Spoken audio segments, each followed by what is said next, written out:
testimony from General Michael Eric Kurilla, Commander of the United States Central Command, and General Michael Langley, Commander of the United States Africa Command.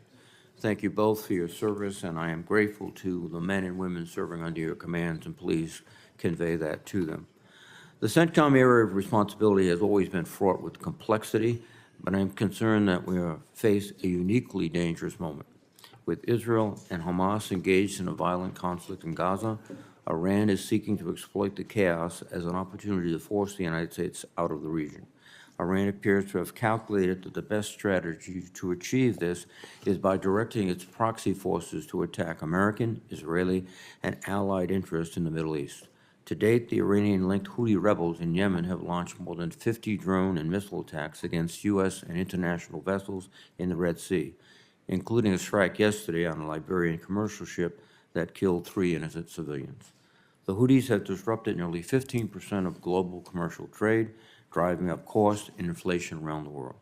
Similarly, Iranian-linked Shia militias in Iraq, Syria, and Jordan have conducted more than 175 attacks against U.S. and coalition forces, including a drone attack that killed 3 Americans in Jordan. In response, the American-led coalition has carried out hundreds of airstrikes against Iranian proxies across the region, significantly degrading their capabilities. The United States should continue to take appropriate military actions, but I must underscore there is no ultimate military solution to our conflict with Iran. Direct war with Iran would have devastating second and third order consequences and would likely engulf the entire region in war. President Biden has balanced these considerations by synchronizing military operations with strong diplomacy, economic sanctions, and tools of statecraft. I am encouraged that Iranian-linked militia attacks against U.S. forces in Iraq, Syria, and Jordan have paused for a significant period of time. We have to remember that Hamas ignited this regional conflict exactly 5 months ago on October 7th, when it murdered, kidnapped, and committed unspeakable atrocities against thousands of innocent Israelis. Israel launched its own campaign to defend itself and degrade and defeat Hamas, and the United States deployed troops and assets to the region to support our ally and prevent a wider regional war. 5 months into this campaign, Hamas has been degraded, but the Palestinian people in Gaza are suffering extreme cost. Unless there is a pause in the fighting, the humanitarian situation will continue to worsen, Israeli hostages will continue to be held captive, and Israel's long-term security could be weakened. General Kurilla, these challenges are compounded by many others, including Iran's nuclear enrichment activities and Hezbollah's attacks in northern Israel, all of which must be addressed while maintaining the counterterrorism mission in South and Central Asia. I understand that you just returned from the region, and I would ask for an update on how CENTCOM is postured to meet these challenges and what resources and support you need to be successful. General Langley, AFRICOM remains an important theater in the United States' strategic competition with China and Russia. Many African countries have long-standing military ties with Russia and even deeper economic ties with China. As the United States manages relationships across the continent, we must be mindful of these pre-existing ties and avoid taking a with us or against us approach, or we will risk alienating the very nations we seek to engage with. I would welcome your thoughts on how best to calibrate the U.S. approach to the region in light of these factors. Over the past year, the security situation in West Africa has continued to decline. Violent extremist organizations have expanded across the region and are now threatening to push down into the littoral states in the Gulf of Guinea. Partner nations are working hard to address these challenges, and AFRICOM is working in collaboration with many security forces in the region to enhance their capabilities to respond effectively. At the same time, military coups in places like Niger, Mali, and Burkina Faso have required the cessation of U.S. training and advising in those countries. Given these challenges, I understand that AFRICOM must explore new methods to maintain U.S. security interest in the region. To do so, it is important that your command become more synchronized with the U.S. Interagency and that AFRICOM receives the resources it needs to maintain situational awareness. This must include adequate intelligence, surveillance, and reconnaissance support, and the capabilities to continue to work by, with, and through our regional partners and allies. General Langley, I would appreciate your thoughts on this wide-ranging set of challenges and what plans you have to address them. Again, let me thank our witnesses. We look forward to your testimony. As a reminder for my colleagues, there will be a closed session immediately following this hearing in room SVC 217. Now let me turn to the ranking member, Senator Wicker. Thank you, Mr. Chairman. China, Russia, Iran, and North Korea are banding together. They hope to weaken American resolve and shift the global balance of power away from the United States. The effects of their sinister activities are on full display in both CENTCOM and AFRICOM theaters, which we are discussing today. I begin with a particularly acute example. Hamas's barbaric October 7th massacre was not merely a Palestinian terrorist attack on Israel. It was also an Iranian proxy attack on the United States. The Palestinians attacked Israel. They were proxies of Iran attacking the United States. 33 of our fellow Americans were killed and 12 were taken hostage. Iranian proxies then began near daily attacks against U.S. troops in the region. They attacked Israel with missiles, and they tried to close maritime shipping routes in the region. It is indisputable that Tehran controls its proxies, and those proxies have killed Americans. Iran's objective is and has always been to evict the United States from the Middle East so it can achieve regional hegemony. We will not be evicted from the Middle East. I believe the Biden administration should address Iran's culpability head on. And we can do this without going to war against Iran. The administration spent its first 3 years offering Iran billions of dollars in sanctions relief to restore the Obama-era nuclear agreement. President Biden ordered minor counterstrikes on Iran's proxies in Syria, Iraq, and Yemen, apparently hoping to manage escalation through pinprick responses. This approach has failed and will fail because it assumes that we can deter terrorist groups without causing pain to their chief sponsor, Iran. General Kurilla, I hope you will share your assessment of what it would take to end Iran's terrorist proxy attacks on our forces. China and Russia view the African continent as a power projection platform. They use the region to flex their muscles, undermine Western influence, and bolster their economic interest. Beijing and Moscow do all this through exploitative practices that often come at the expense of African communities. China, in particular, approaches Africa as a critical terrain for its global military expansion. Its first overseas military base was established in the strategically located country of Djibouti. According to public reports, this base is now capable of hosting some of China's most advanced naval vessels. Additionally, we know China is actively pursuing a naval base on Africa's Atlantic coast.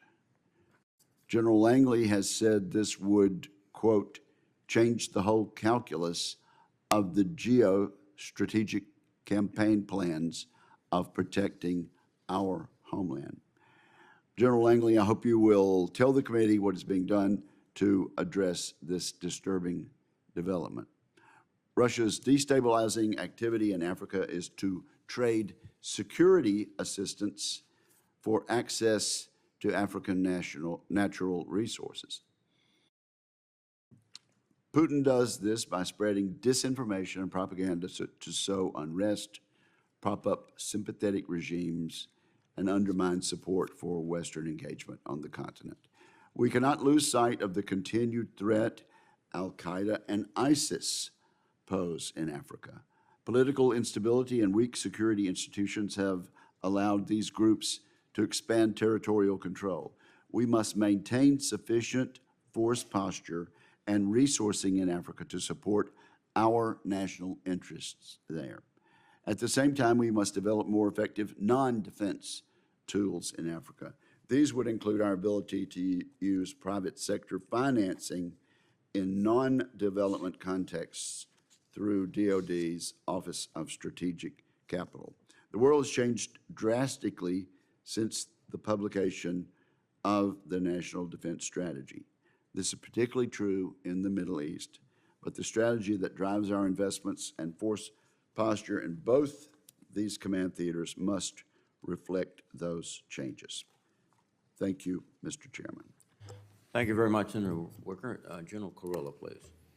Chairman Reed, Ranking Member Wicker, ladies and gentlemen of the committee, thank you for the opportunity to testify before you today. I'm joined today by Command Master Chief Fleet Derek Walters, the command's senior enlisted leader of U.S. Central Command, and I am proud to testify next to my good friend Mike Langley.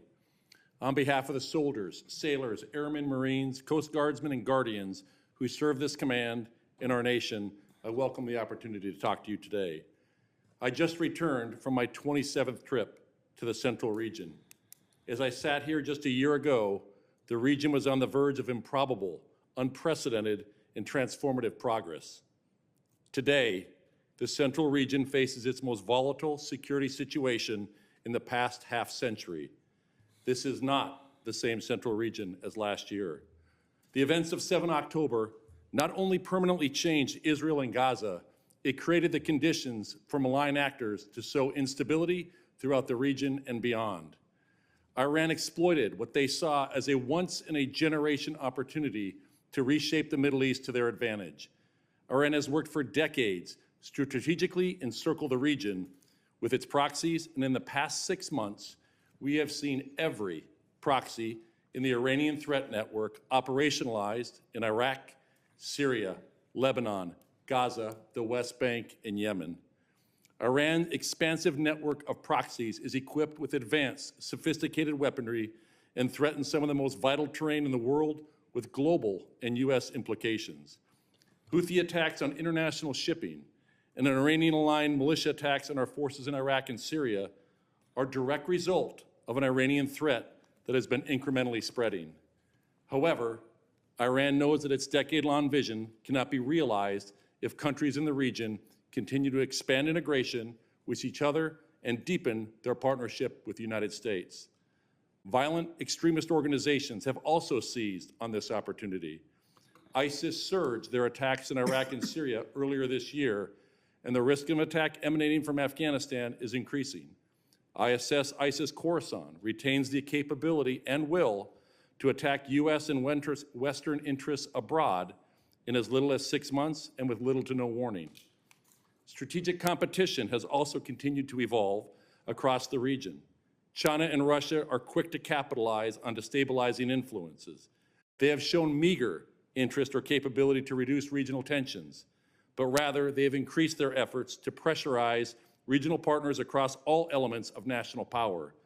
Collectively, Iran, Russia, and China are strengthening their relationships and fostering a chaotic landscape favorable for their exploitation.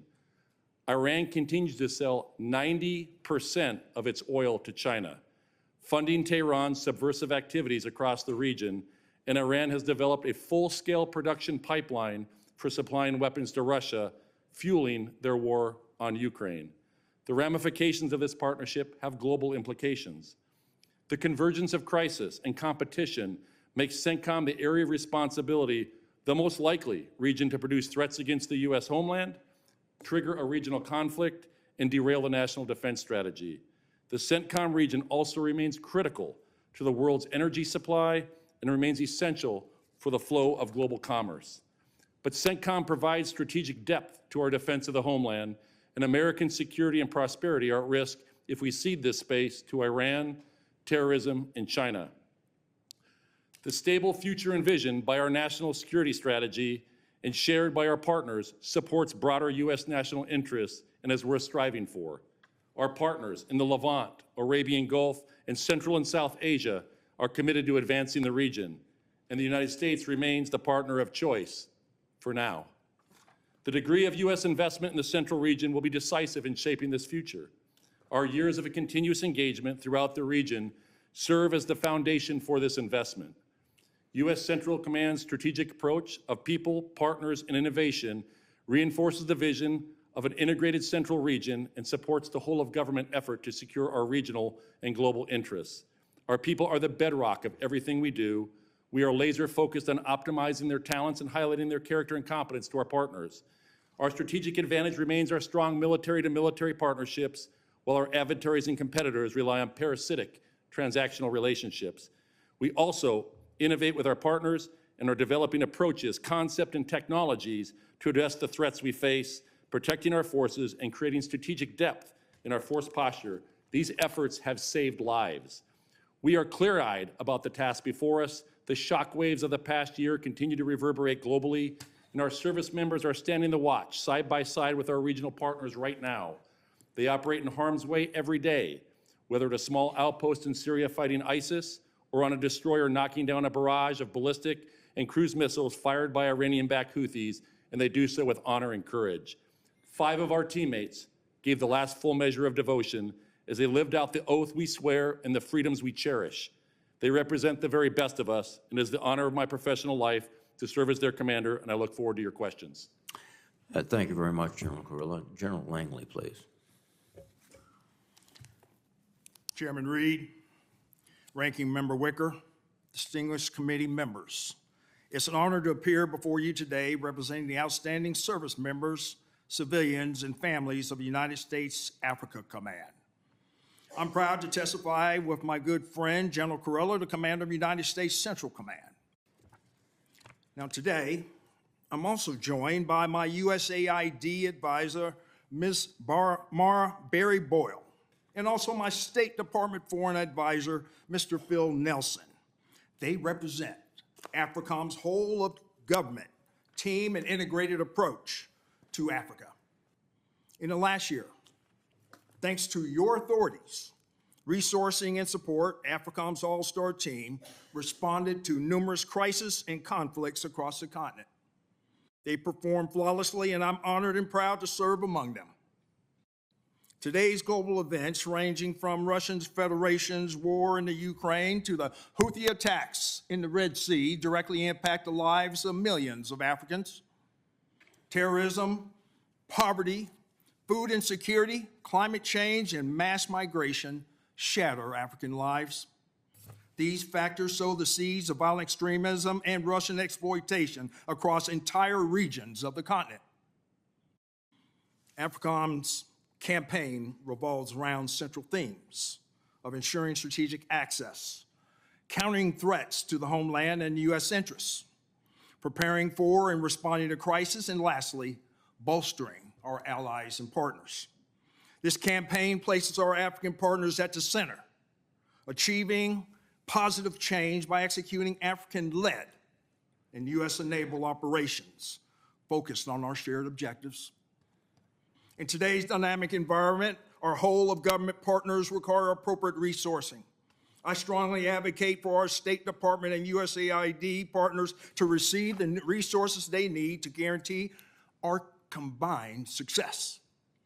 I would also like to highlight a campaign that benefits from our Congress, which supports the African Center of Strategic Studies, which is celebrating its 25th anniversary. In Africa, modest investments and resources go a long way towards achieving our national security interests. Africa faces many challenges, but also offers even more opportunities. With our African partners at the forefront, reinforced by our efforts and the efforts of our allies, we will continue to gain ground towards achieving lasting stability, security, and prosperity on this crucial continent. Thank you for giving me the opportunity to be here today, and I look forward to answering your questions. Thank you very much, General Langley. General Kurilla, you are facing numerous and complex threats, and that's probably an understatement. Is there a purely military solution to the complex threats you face? Thank you, Chairman, for that question. There is no purely military solution to all the complex threats that we face.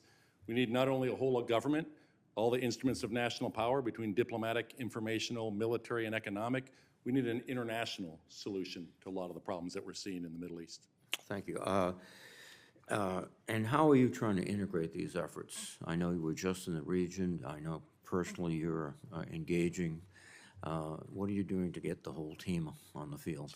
So what we do is we have a lot of regional conferences that we bring people together. I spend the majority of my time either talking to my partners or over in the region, physically looking at them eye to eye, and we work together to be able to try and solve a lot of these problems. I try and look at the problems and their challenges in the region through their eyes because they understand the region far better than we ever will, and they provide some interesting solutions and very helpful solutions on how we should approach certain aspects of that. We do have a regional security construct that we get together and we discuss these on. The Houthis have and are continuing to disrupt significant trade and threaten our ships and international ships. It seems difficult to deter them. I know we spoke about the lack of intelligence. Could you indicate some of the obstacles you're facing in deterring the Houthis or taking them out, if you will? So, Chairman Reed, our campaign in the Red Sea is to restore freedom of navigation in the Red Sea, Bab el-Mandeb, and the Gulf of Aden. It focuses on protecting the ships that are there. We have 24 nations that are part of the operation protecting those ships. 17 of them talk about it publicly.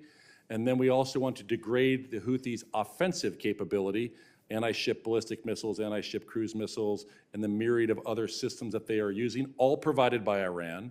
But to degrade that capability means nothing if Iran is able to resupply them. So we have an effort to deny Iran the ability to resupply them, and that's where we need more of an international and a whole of government approach to be able to stop Iran from resupplying the Houthis. Thank you very much, General Kurilla. General Langley, last year you spoke about the Wagner Group's activities, and though there's been some changes in the Wagner Group, they are still a presence in your AO, I assume. Yes, Chairman, there is. And last year you indicated how they are really extorting these countries rather than helping them in any way, shape, or form.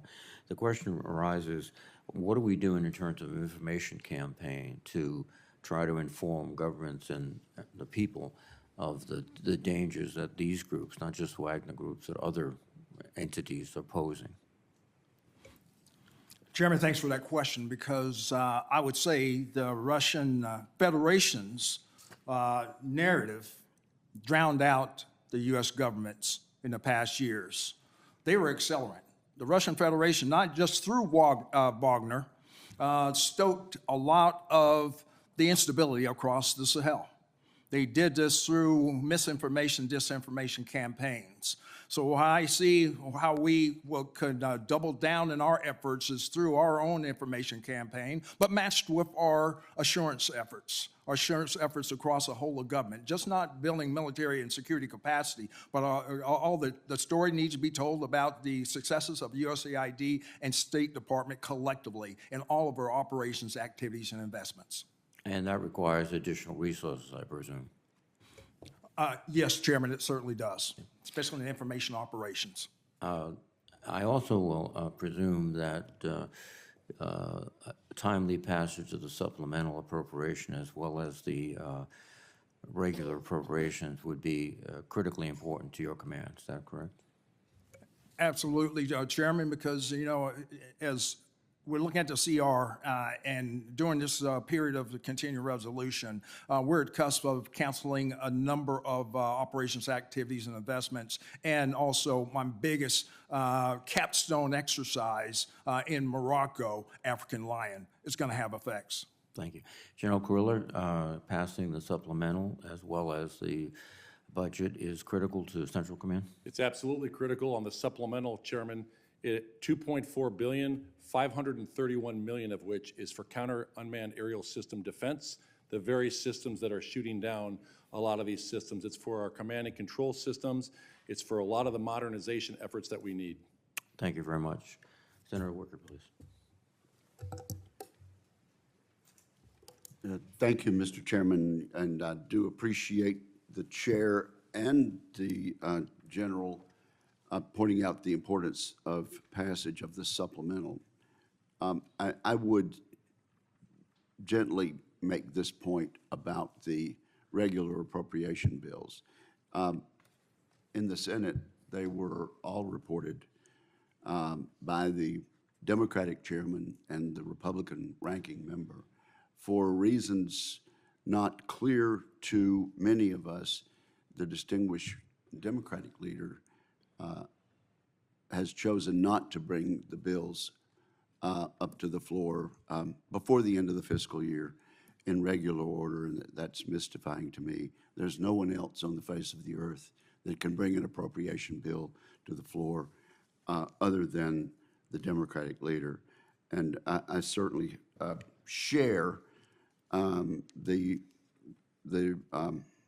unhappiness and disappointment on both sides of the dais about the fact that we have not been able to get our appropriations done on time. General Kurilla, we would like to avoid war with Iran, correct? That is correct, Senator. Now, does Iran seek war with the United States? They do not, Senator. They'd like to avoid head-to-head war with the United States. And so they use proxies. From October 2023 through January of this year, Iranian-backed militia groups targeted U.S. forces in Iraq and Syria more than 150 times. Iranian-backed militia groups attacked our forces more than 150 times. That is correct, is it not? That is correct, Senator. Okay. We responded just 8 times militarily. Is that correct, General? That number sounds correct, Senator. Okay. Now, unfortunately, the proxy attacks continued, and on January 28 of this year, 3 U.S. servicemen were killed and more than 30 were injured at Tower 22 in Jordan. That's also correct, isn't it? That is correct, Senator. Okay. My understanding is that with a little bit of extra luck, the Iranian-backed militias would have been able to inflict earlier casualties. Is that correct? That is correct, Senator. Okay. So before the deadly attack on Tower 22, how many instances were there in which Iranian-backed attacks came close to killing U.S. personnel? I don't have the exact number, Senator, but there are several incidents where UAVs coming into a base hit another object, got caught up in a netting, or other incidents where had they hit the appropriate target that they were targeting, it would have injured or killed service members. Okay. Well, in your military judgment to us as members of this branch of government, what type of military action might we have taken to prevent the attack on Tower 22 and earlier ones that you just referred to? Specifically on Tower 22 and the other one specifically, there was action taken, as we said, on the 8 times that were taken. My option is, my job as the combatant commander is to provide options ranging from kinetic to cyber, and I balance the risk of those options against escalation when I provide those to the Secretary of Defense and the President. Sure. And I would not ask you what advice you gave up the chain to the Commander-in-Chief, but what are you telling us your opinion is as to whether we should have responded more than 7 times? I think the key to establishing deterrence is Iran has to understand there are consequences to their actions. I think on the last attack that we did against 85 targets, our messaging matched our actions, and then we killed an individual named al-Saidi. He was the Kataib Hezbollah overall commander for Syria, and I think that sent a very strong deterrent message, and we have not had an attack in 32 days in Iraq and Syria, but I will tell you that deterrence is temporary. General, in 1988, Operation Praying Mantis, you're familiar with that, are you not? I am, Senator. And that involved the United States destroying much of the Iranian Navy. That did not lead to a war between the United States and Navy, but it pretty much put a stop to what they were doing at the time. Is that correct? That is accurate, Senator. Do we have the capability to degrade either the Houthi maritime security or the Iranian maritime security? Well, the Houthis don't really have a maritime force. They do have explosive unmanned surface vessels and underwater unmanned vessels. We hit those when we see them. In fact, we hit 3 of them yesterday and destroyed them. In terms of the Iranians, we do have the capability in the Department of Defense to do that. Thank you, General. Thank you, Mr. Chairman. Thank you, Senator Wicker. Senator Shaheen, please. Thank you, and thank you, General Kurilla and General Langley, for your service and for being here this morning. And thank you for the maps. I love the maps the DoD gives us. Amen. And picking up on that, I thought it would be helpful for us to have a map of AFRICOM, and most of CENTCOM, I think, is in there, with respect to where we don't have ambassadors. I really appreciated both of you talking about a whole of government approach that you're doing in your areas of responsibility, because as you point out, there isn't a military solution in these countries. And I wanted to show this map. You can see by the pins where we do not have ambassadors in Africa and also in Turkmenistan. So we have 8 open missions in Africa. The African Union in Zimbabwe, Nigeria, the biggest, most populous country in Africa, Cabo Verde, Djibouti, where, as Senator Wicker pointed out, the Chinese have a base, Liberia, Somalia, Burundi, and Burkina Faso. We also do not have an ambassador in Turkmenistan, in CENTCOM. So how important is it for us to have ambassadors in the countries where you're operating to help us move the missions that we have in these countries? I'd ask both of you to respond to that. Senator, it's very essential that we have, especially with our whole of government approach. Our African partners understand that we're here to help them reach their overall national goals of stability and security. But when we bring our assurance actions and our African campaign plan and say 3D, they said, okay, then why aren't we important enough to have an ambassador? And so it does draw a strategic communication that can be exploited and leveraged by the Russian Federation and the People's Republic of China. It is certainly essential. Thank you. And I would point out that the PRC has ambassadors in all of those countries. General Kurilla. Hey, thank you, Senator. Actually, it's been a great year for CENTCOM in terms of getting ambassadors confirmed, so I thank this body for that. And in Turkmenistan, the recent ambassador did recently leave, so we actually had a very good, it's critical to have an ambassador. I talked to the ambassador from Iraq just this morning. Well, thank you. I would hope that our colleagues on both sides of the aisle, but particularly those Republican colleagues who have been blocking these ambassadors, will help us get this done. It's in our national security interest to have ambassadors in these countries. It helps not just with your mission, but with other efforts that Americans are making in those countries. General Kurilla, I just returned from a trip to Turkey. I met with President Erdogan. We were the first congressional delegation to meet with President Erdogan since 2019. It seems like there may be an opening for a new, to reset somewhat our relationship with Turkey.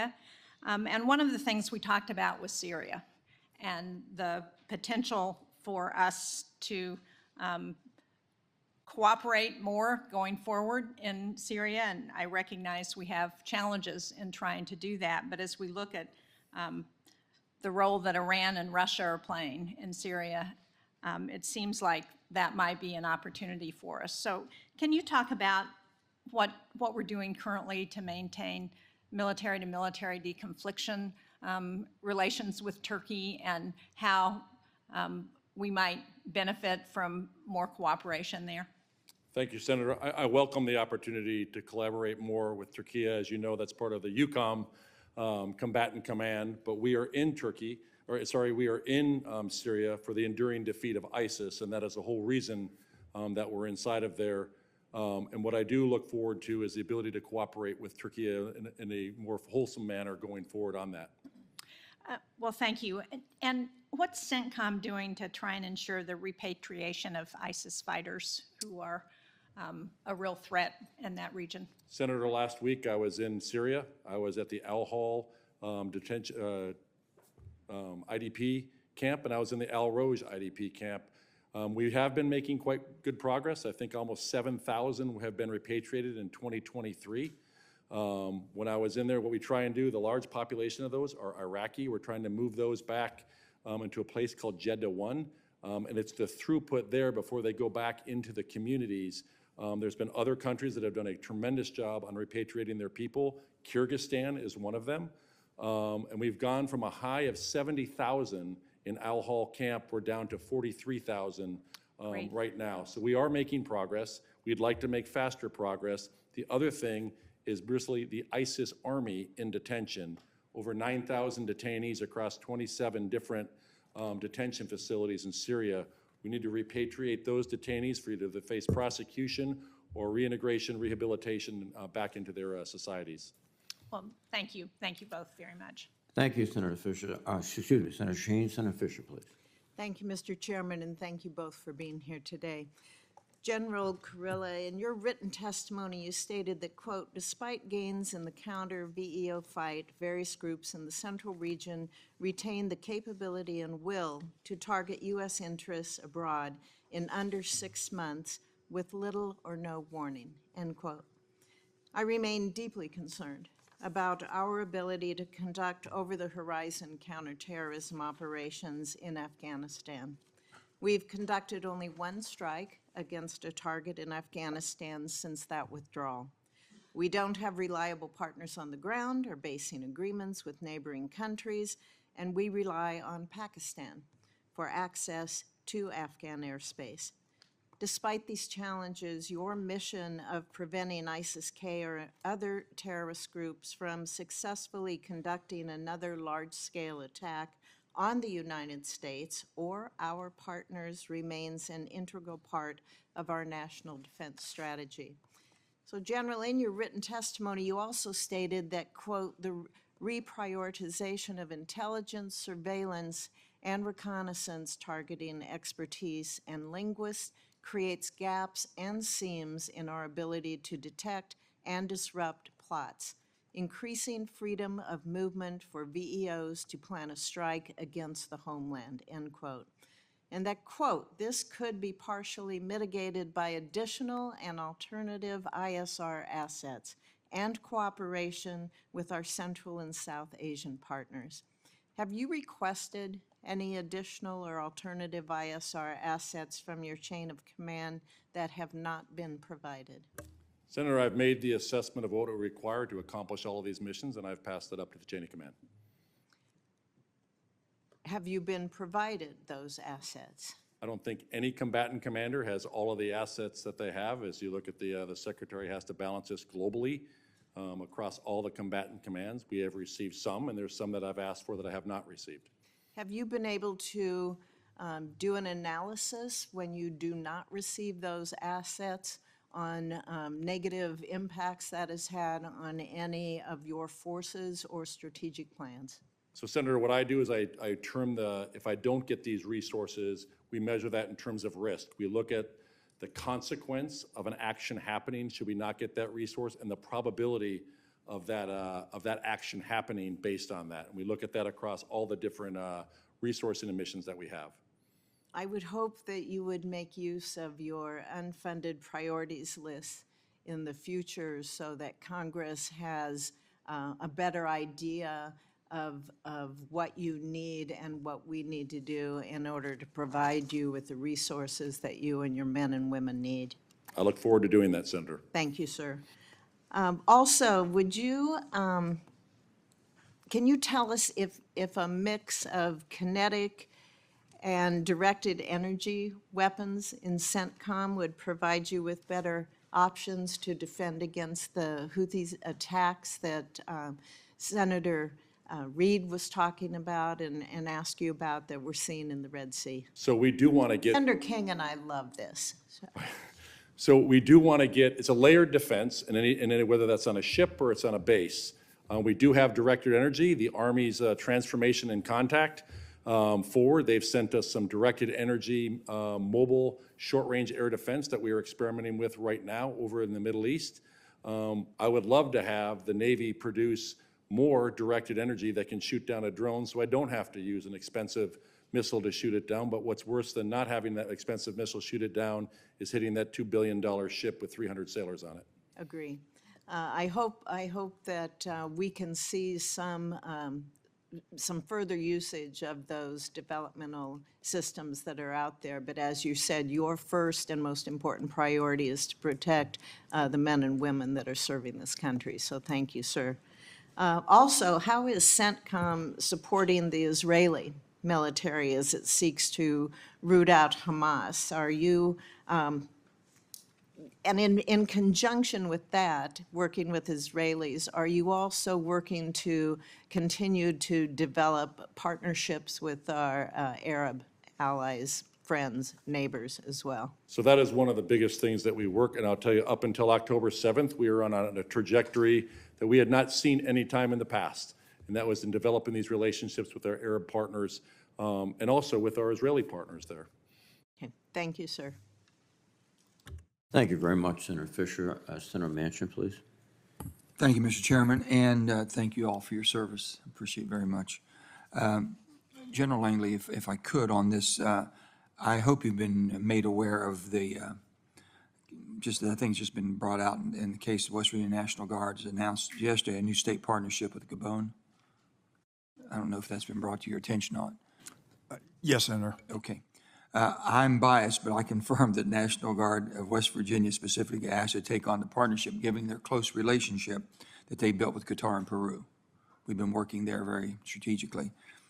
Part of the reason that I believe West Virginia was selected was due to the 7 countries in Africa having gone through a military coup in recent years. However, the August military takeover of Gabon saw positive reactions from the public due to previous Gabonese government's corruption.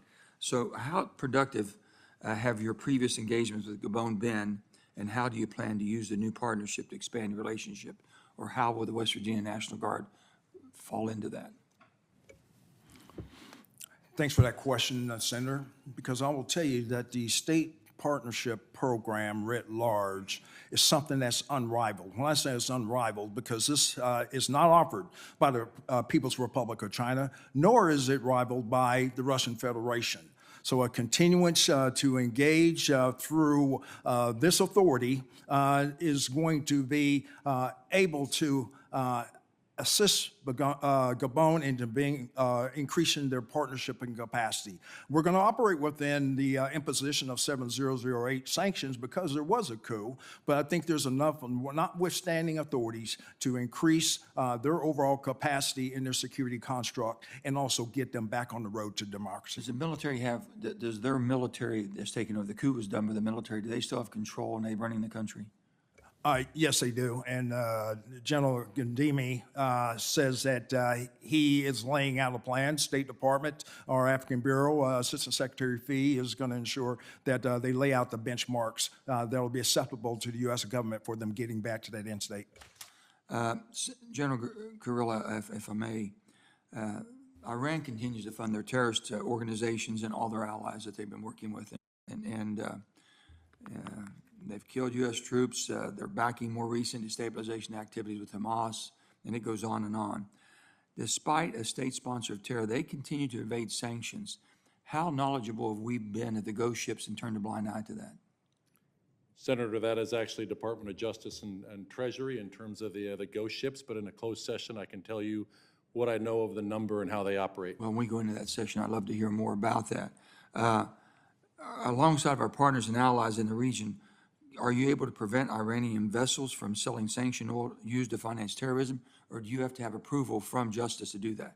So Department of Justice is the one that then does the seizure. So unless they give you the order, you don't get the order directly, you cannot stop. We don't seize those ships. You don't Senator. seize them or stop them. They generally, what happens is they talk to the master of the ship and they take it to a port. But what I would highlight is that 90% of that oil is going to China. So China is funding that, and the very dollars are then going out to fund Iran's malign activity through their proxy network. It's a lose-lose proposition for the United States of America and all of our allies and freedom-loving countries around the world to allow what's happening to happen. And putting that oil into that market such as that makes it much more challenging and difficult for us, and it just makes no sense at all. Are you aware of the delays in theft and equipment of deliveries from the Kurds in both Syria and Iraq? The vast, vast majority of all the equipment makes it up to the the Kurdistan region and the Peshmerga. There has been some delays of some of that equipment in Baghdad as they work through some of the process. You able to close that loophole? I mean, I'm sorry? were you able to stop, are we able to stop that from happening? What we do is we work with the government in Baghdad to be able to make sure that that equipment makes it up to the Peshmerga. Thank you, sir. Thank you, Chairman. Thank you very much, Senator Manchin. Senator Cotton, please. General Kurilla, General Langley, welcome. Thank you for your service and the men and women who serve in your commands. General Kurilla, last year at this same hearing, you said that Iran was undeterred. You've touched on this a couple times today. What's your current assessment? Iran deterred, not deterred? I would tell you Iran is undeterred in support to the Houthis. They are undeterred in their support to Hezbollah, their support to Hamas, the support into the West Bank. They are deterred right now in Iraq and Syria in their support to the Iranian-aligned militia groups, but not in terms of attacks, but not necessarily in terms of their funding and equipping. Okay. I think in response to Senator Wicker, you said there hasn't been an attack in Iraq and Syria in 32 days, About 32 days. and that's what you judge they're deterred? I also base it based on the intelligence that I read. Okay. But you also use the term temporary. That Deterrence is always temporary. Okay. But they are still training and equipping those militias and other proxies in Iraq and Syria. 100%. If you raise and train a pit bull and then you let it off the chain in the neighborhood, do you think you're responsible for the actions of the pit bull? Senator, I do. Okay, thank you. Talking about those attacks, Senator Wicker asked you how many had occurred since October 7th. What was that number? Number of attacks in Iraq and Syria, or where? I think he asked Iraq and Syria. Iraq and Syria is approximately 175, Okay. 173. And how many times since October 7th have we struck Iran proxy positions in Iraq and Syria? I believe it is 8. That doesn't seem like a very good balance, 173 to 8. What's up with that? I think when we strike, we aim what we are hitting at. The last strike that we did, we hit 85 targets, and we killed them. We waited, and then we killed their top commander for Syria from Kataib Hezbollah. Unfortunately, though, it wasn't just attacks on October 7th and since. Do you know the number of attacks from January 20th, 2021 to last October 7th? I don't have the number, but it's up there, Senator. Would it surprise you that Secretary Austin testified to this committee last year that it was 83 attacks? That would not surprise me. And how many retaliatory strikes had we launched in those 2 years and 9 months? Don't have the exact number at the tip of my fingers. You testified that it was 4. Would that surprise you? That would not surprise me. Again, not a very good balance, if you ask me. Okay, so you said they're not deterred with the Houthis, which I think we can see obviously since the Houthis keep sinking ships and killing people every day and a global choke point that accounts for 1/6 of the world economy. Have you offered strike options against the Houthis that go beyond the current strikes that have occurred? I provide options, a wide variety of options, everything from cyber to kinetic, and with the risk of escalation based on those. Can you tell me a little bit about the campaign to compel?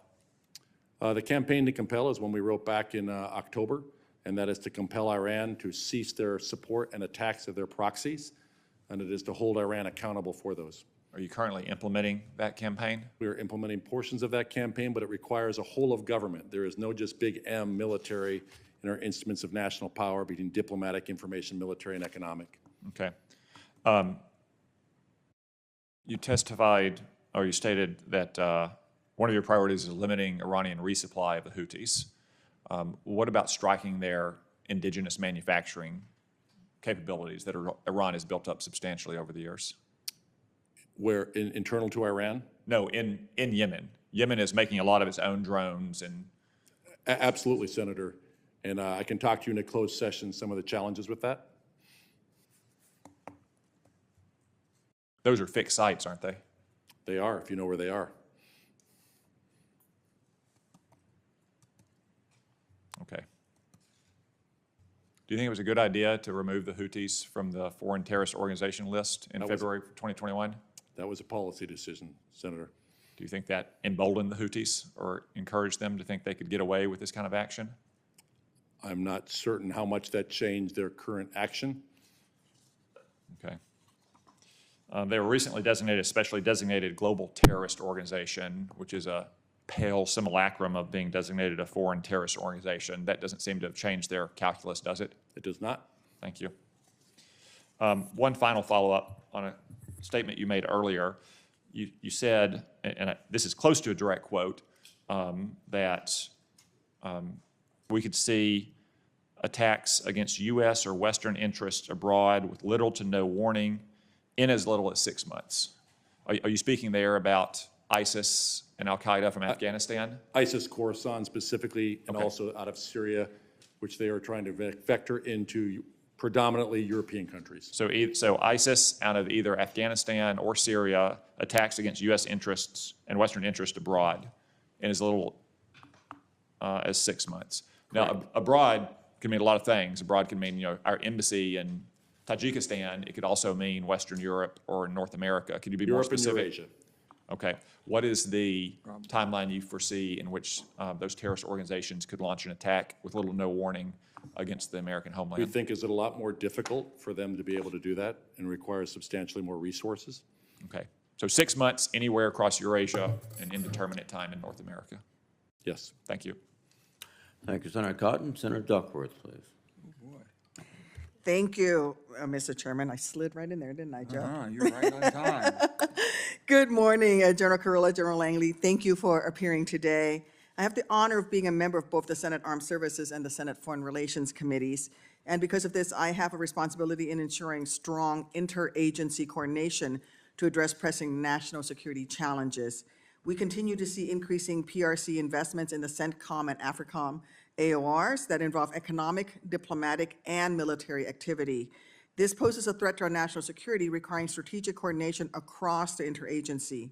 So we must also leverage our allies and partners to counter this PRC activity. General Kurilla and General Langley, can you explain the importance of DoD working across the interagency, especially with the State Department and USAID, to counter malign PRC activity in your AORs, and how can Congress help you? Thanks for that question, Senator. And so collectively at our headquarters, we have representation across the interagency and also USAID and the Department of State. And collectively, when we campaign with our African partners, we take this into effect. We do this to counter, one, the information space. There's a number of things by Russia and China that are pushing and shaping onto our African partners, especially across their society, that changes ways and a departure away from international norms. So what we're doing is with activities and investments across USAID and the State Department to employ type of efforts that are unmatched, such as in global health. Just strategic health and is unmatched. But what? Just one thing. When I was with Minister Councilor Marbury, when we went to Zambia. We went to Zambia because we knew that they had already put out information about the helicopters that we delivered there for crisis response were all about fighting a war. That was a skewed message. But what it was, I was with Councilor Berry, and she says, "Hey, tell what the numbers for PEPFAR are about. We saved 25 million lives. We increased the life expectancy by 20 years when we started this 20 years ago with President Bush. This was, and others that supported these Congresses supporting funding of PEPFAR. That's something that's unmatched by our partners, by our competitors." Thank you. Thanks, Senator.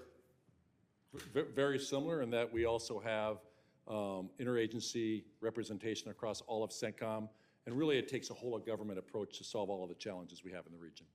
Thank you. And General Kurilla, the PRC has continued to target the U.S. relationship with our longstanding allies. How can we strengthen our mil-to-mil engagement with our partners in the CENTCOM AOR? One of the challenges we have sometimes is the bureaucratic process of our foreign military sales, which goes across all of our elements of the government. What China does is they come in and they provide, basically like Amazon, anything in the catalog, express shipping. They give them funding, which they don't know there's a little bit of a catch sometimes in their funding, with no end user agreement. The time it takes for us sometimes to bring foreign military sales to actually deliver is a challenge for some of our partners because they have real security needs. So anything that we can do, and there's elements in the Department of Defense, state, Congress, and industry to be able to get that to happen faster would be helpful. Thank you. Since October 2023, there has been a significant increase of missile and drone attacks in the CENTCOM AOR, leading to the tragic death of 3 service members in Jordan back in January. I worked with my colleagues to add a provision to the FY 2023 NDAA that would provide an assessment of the Iraqi security forces, including the Kurdish Peshmerga forces, air and missile defense capabilities, and would provide a training and equip plan. Kurdistan has been targeted with missiles and drone attacks for hosting U.S. military forces. That plan was due February 1st. The required implementation timeline for the training is 90 days after the development of that plan. General Kurilla, can you provide my office an update on the status of this training plan and what you are doing to ensure its implementation within the required timeline, or are you going to miss the timelines? Senator, I'll get that to you. Thank you, General. How is CENTCOM working to ensure that it has an integrated air and missile defense system to counter the increased threats posed to U.S. service members in the region? So that is one of our top things that we are working on, Senator, through our regional partners. One of the first things that we're trying to do is come up with a common air picture. You have to be able to see the threat before you can defeat it, and where there's many elements that we are doing in terms of radar sharing agreements with a lot of our regional partners. Thank you. I yield back, Mr. Chairman. Thank you, Senator Duckworth. Senator Scott, please. Thank you, Chairman. First off, thanks both of you for being here. Thank you for your service and the men and women that serve with you. Thank you for what you do. First, John Kurilla, can you talk about why we're, what's caused us to put all these assets in the Red Sea area? Why are you there? So the U.S. economy relies on open sea lanes. Right now, when you look at the Red Sea, 30% of all container traffic travels through there. 12 to 15% of the entire global economy flows through there. And by our national security strategy, we will not allow a state or non-state actor to affect the freedom of navigation of the Strait of Hormuz, the Bab el-Mandeb, or the Suez Canal. How many of those container ships come to the States? I can't give you the exact number of those container ships, but right now what we are seeing is a diversion of not going through the Red Sea. For instance, if you're talking oil that comes through, we're seeing a diversion of that, and it goes around the Cape of Good Hope. What that's going to do is bring products late to need to market, and it'll price increases as well. Do you have a feel for how much money we're spending right now with all the assets we've added since the Houthis started shooting at us? I don't have an exact number for you, Senator. Do you have any feel for how much they're spending? I don't have an exact number for you, Senator. So the attack on the ship that killed the Filipinos, how's that going to change anything? In what sense, Senator? Are you going to get more international support, are you getting that much international support, or is this really borne by the American taxpayer? There's 24 countries right now that are providing support in Operation Prosperity Guardian. The first ship that responded to that was an Indian ship, an Indian destroyer. There was an Iranian ship 30 nautical miles away from that sat and watched. And another thing I've never seen is a Chinese ship respond to a safety of life. And all these ships that we have out there from all these 24 different nations, whether it's ships or service members participating in this, we work together to be able to defend those ships or respond. Do you have any feel for what percentage of the cost is being borne by our military versus the Indian military, the British, anybody else? I'm assuming that the cost of a ship is roughly the same to operate. So I would have to look at that by the number of ships that are out there. We see several Indian ships that are out there right now. There are several European ships that are out there as well. Okay. So what we've done so far, do you feel like it's not stopping anything, right? The Houthis haven't changed. So if we look at the campaign for establishing freedom of navigation, protect those ships, and we protect our U.S. ships we are escorting to degrade Houthi offensive capability. One of the challenges is determining the exact number of what they had to start with, and I can talk about that in a closed session. And then really the most important thing is to deny their ability to resupply from Iran. The Houthis are not building They're putting it all together and assembling, but they don't create inertial navigation systems. They don't create medium-range ballistic missile engines. They don't create the stage separations on these medium-range ballistic missiles or the anti-ship cruise missiles. Do you know of any products that we would miss if the Red Sea was, there was no travel through the Red Sea? I think you'd have a lot more expensive products and it would affect the global economy. So do you have any examples? I think the stuff that flows through the Red Sea in terms of products, I think you would see products late to need. You also have shipping containers that there'll be a shortage of. The market will adjust, free markets adjust, and what you'll see is a higher price of commodities. Yep. Thank you. General Langley, can you talk about why we care about what's happening in Africa right now? I mean, if you tell the American taxpayer, why are we there? Why are we spending the money we're spending there? Thanks for that question, Senator. For access and influence. I'd say that a number of countries are at the tipping point of actually being captured by the Russian Federation as they are spreading some of their false narratives across Libya. And from a strategic answer piece, access and influence across the whole Maghreb, that is NATO's southern flank. We need to be able to maintain access and influence across the Maghreb from Morocco all the way to Libya. The PRC and Russia are also remaining exploitative where possible and coercive when necessary. They want that ground. They want power projection capabilities. So for the most part, the rest of the continent is also for mining concessions, whether it be gold or rare earth minerals.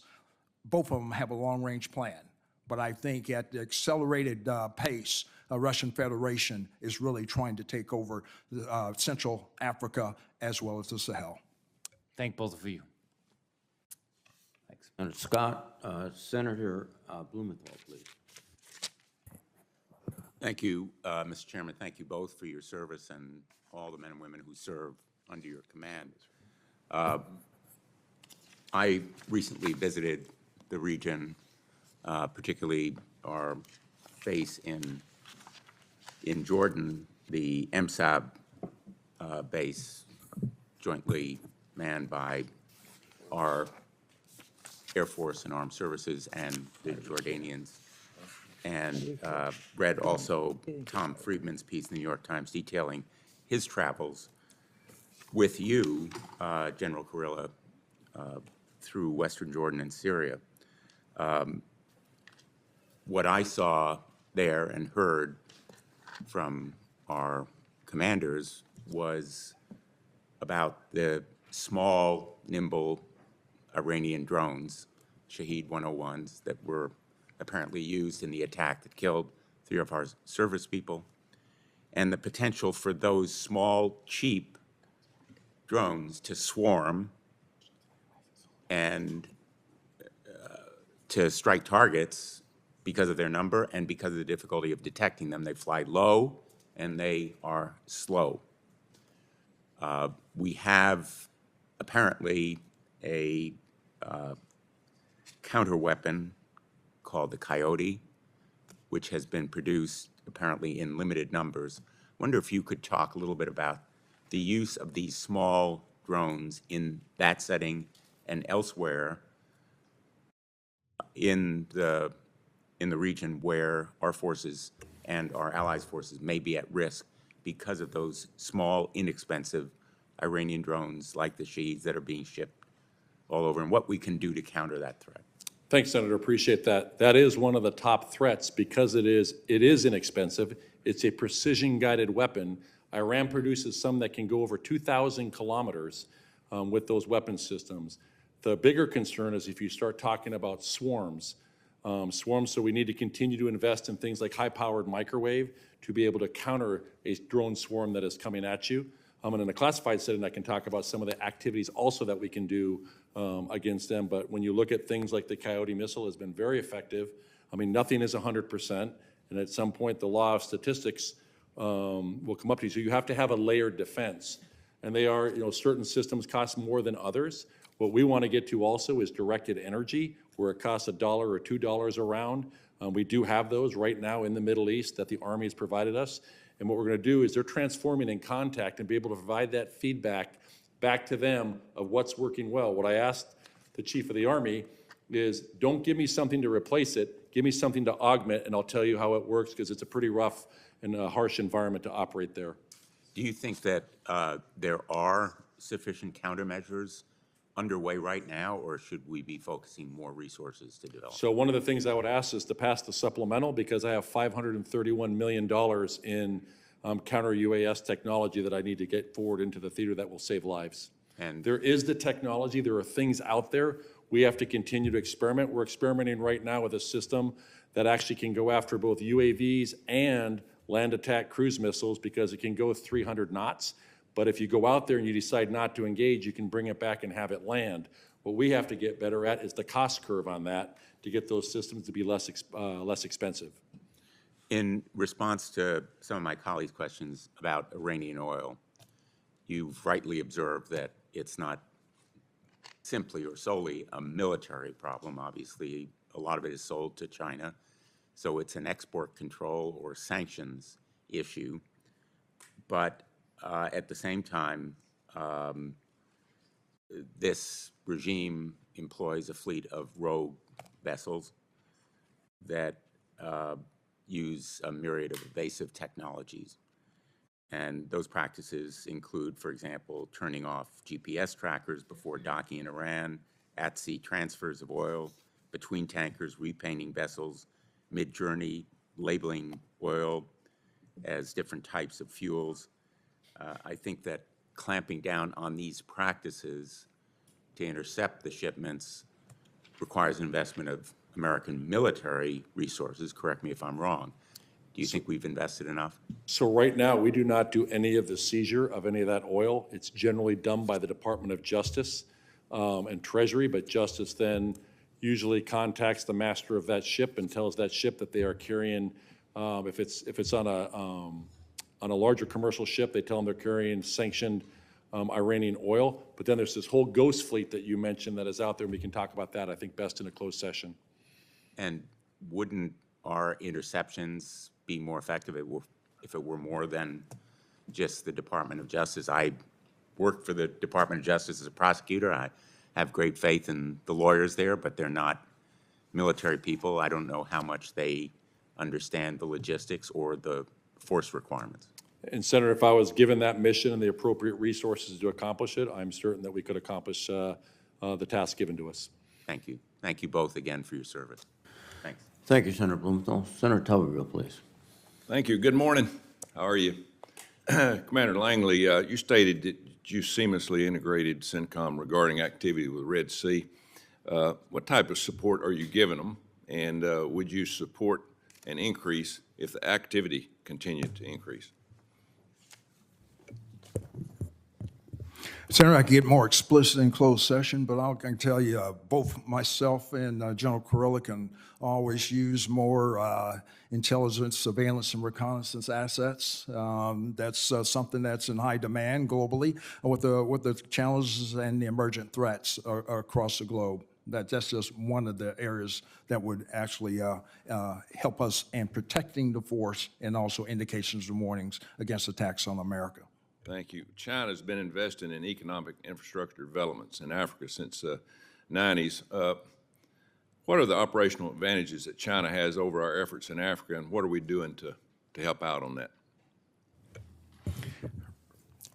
So, Senator, right now, China has a plan, a long-range plan, but they're coming in with their Belt and Road initiatives, but I think they do have global aspirations for a security construct to get a decisive advantage over the United States. We need activities and investments to deter that. Especially engaging with our partners, our African partners, and telling them to ensure that they're not militarized. So this takes information campaign that's successful, but also assurance actions of building partnership and capacity where they won't need China in their false offerings of security construct. Thank you. General Kurilla, we feel your pain on needing more money. Most of us are for the Israeli supplemental. I know we have a disagreement on all of it up here, but we surely want to help. I'm going to ask you, you might not want to answer this one, ask about your rules of engagement for our our military forces. They appear to be very lax. What's your thoughts on that? Senator, in terms of where or what? Engagement with The Houthis? anybody that attacks our forces in the Middle East? Senator, so when I look at the Houthis, for instance, I think in the last 72 hours, we've destroyed, under my authorities and really all the way down to the individual self-defense authorities, we've destroyed probably 8 anti-ship missiles, shot down one-way attack UASs, explosive unmanned surface vessels. They have all the authority they need to protect themselves. The other strikes that we do, those are presidentially approved strikes. Any other bases in the Middle East? Do we have different rules of engagement? The rules of, everyone has the right to self-defense, and those are the strikes that we take. Other than that, those are presidentially approved strikes. Thank you. You know, most of us up here, we don't really get it when it comes to this administration's support of Iran. Seems like we're fighting on both sides of the coin here. You know, I've talked to a lot of people that even been in the fight for Israel, been in Gaza, and it's horrific. We all know that. But I think they need to focus more on survival than they do winning, because there's going to be a gang up here, and you know, we need to fund. We need to fund this fight. There's no doubt about it. So, and I don't think either. And I'm not going to ask you to comment on this. This is not a Israel problem when it comes to Palestine. This is an Arab problem. Arabs need to take care of their business over there. If they want to help the people of Palestine, they need to help them. They need to get them out. And I totally agree with the problem of genocide. So that's all the questions I've got, but I've got a few in classified. Thank you. Thank you, Senator Tuberville. Senator King, please. Thank you, Mr. Chairman. Gentlemen, thank you for joining us this morning. General Kurilla, one of my nightmares is terrorists getting hold of nuclear weapons. Deterrence has been our strategy for 80 years, and it's worked, but it doesn't work if somebody doesn't have a capital city or care about dying. What are we, share some thoughts. I mean, that's one of the things that worries me about Iran moving toward a nuclear weapon, North Korea, countries that may not be as responsible as others in regards to the security of their nuclear weapons. Thoughts on that issue? Senator, I'll just speak for CENTCOM in terms of Iran. As you know, Iran has kind of a three-pronged approach. One is to remain a nuclear threshold country. They do not have a nuclear weapon right now, and I don't believe they've made the decision to go to a nuclear weapon. Their advanced standoff weapons and then use of their proxies. They have, and this is open source and unclassified, their production of 20% enriched uranium has increased by 64%, and their production of 60% highly enriched uranium has gone up 39% over the last year. And that is all creating the highly enriched uranium. That is not the nuclear weapon. You would then have to weaponize that, but it's the assessment that they could create enough highly enriched uranium, i.e. 90% in a matter of weeks of approximately 3 systems. And then they would have to weaponize that going forward. And then the question, if they take those steps, what about Hezbollah, Hamas? I mean, that's the danger that I'm worried about is Iran has to worry about Tehran, and deterrence is a factor. If it gets into the hands of a terrorist, then deterrence doesn't work. And that is a great concern, but a nuclear-armed Iran would change the Middle East overnight and forever. It would probably lead to nuclearization of other neighboring states. 100%. Of course, one of the issues in Gaza right now is humanitarian aid. Very complicated, difficult to get in, checkpoints, trucks lined up. What about the option of seaborne humanitarian aid? And also, Admiral Stavridis suggested a hospital ship coming to Gaza to provide medical care, which would avoid some of these problems of Hamas being embedded underneath hospitals. So, Senator, I was in the region last week. I will tell you the suffering in Gaza is significant, the human suffering. I was in Al Arish and the Rafah Gate. I saw 2,500 trucks loaded with humanitarian aid waiting to go in. The challenge is the security and distribution internal to Gaza. Just this morning, about several hours ago, We did another third drop to the northern part of Gaza. That is where the human suffering is the greatest. That's north of the Wadi Gaza. That's an area that kind of cuts Gaza in half. There's about 300,000 individuals that live there. There used to be 1.4 million. There is no Israeli presence in the north. They've predominantly defeated that by getting the distribution of the aid up to there. So I've also stood at the Eretz crossing last week, and I was down at the central crossing into Gaza to look at options of how do we increase the land-based trucks going into there that then can get into the north.